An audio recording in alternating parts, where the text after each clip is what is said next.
Assalamualaikum warahmatullahi wabarakatuh. Perkenalkan, saya Tenta Lestari dengan NIM 20423224. Video ini saya buat untuk memenuhi tugas UAS mata kuliah telaah kurikulum MI atau SD dengan dosen pengampu Ibu Rima Meslita SSI MPD. Pada kesempatan kali ini, saya akan membahas tentang perubahan kurikulum di MI dan di SD dari kurikulum 2013 menuju kurikulum Merdeka. Perbedaan mendasarnya ada beberapa hal. Pertama, dari segi beban ajar, kurikulum Merdeka menerapkan sistem jam pelajaran per tahun, bukan per minggu, sehingga lebih fleksibel bagi guru dalam merancang pembelajaran.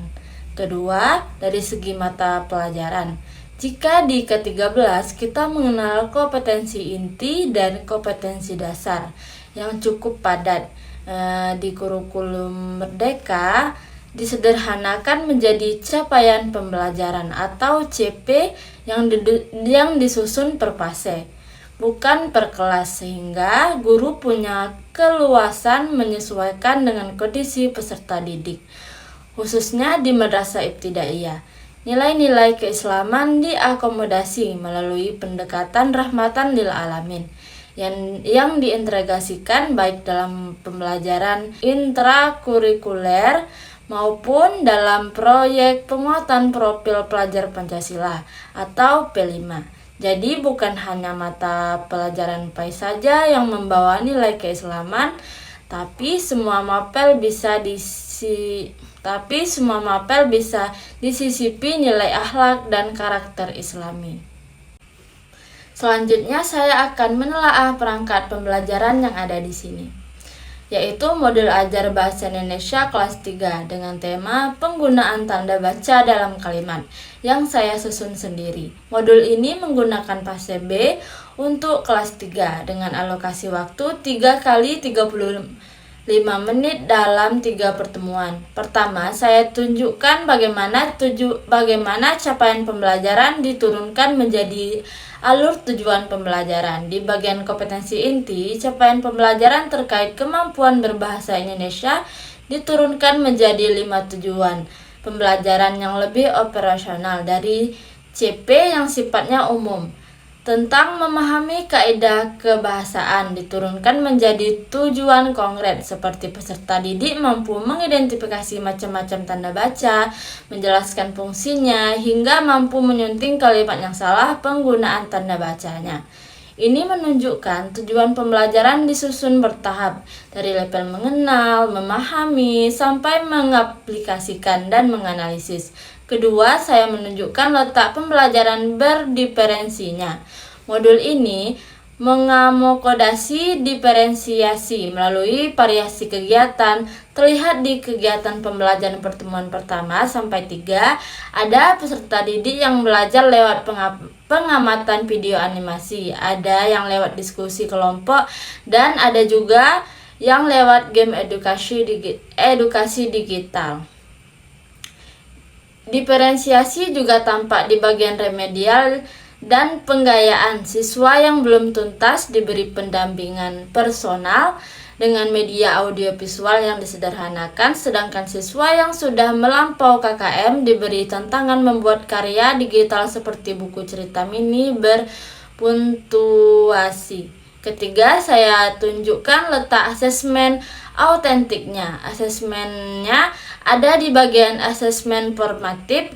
Bentuknya bukan hanya tes tertulis, tapi juga menilai sikap saat diskusi kelompok.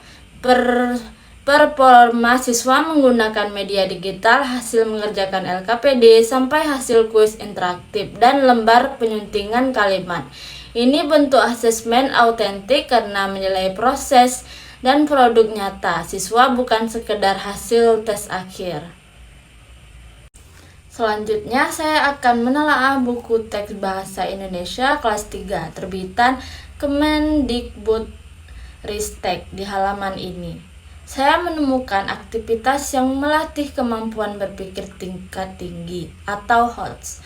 Contohnya soal yang meminta siswa tidak hanya definisi tanda baca, tetapi menganalisis sebuah kalimat yang rumpang tanda bacanya, lalu memperbaikinya sendiri. Jenis soal ini mendorong siswa berpikir analisis dan evaluasi, bukan sekedar meningkat karena siswa harus mengidentifikasi kesalahan, menilai ketetapannya, lalu menyusun ulang kalimat yang benar.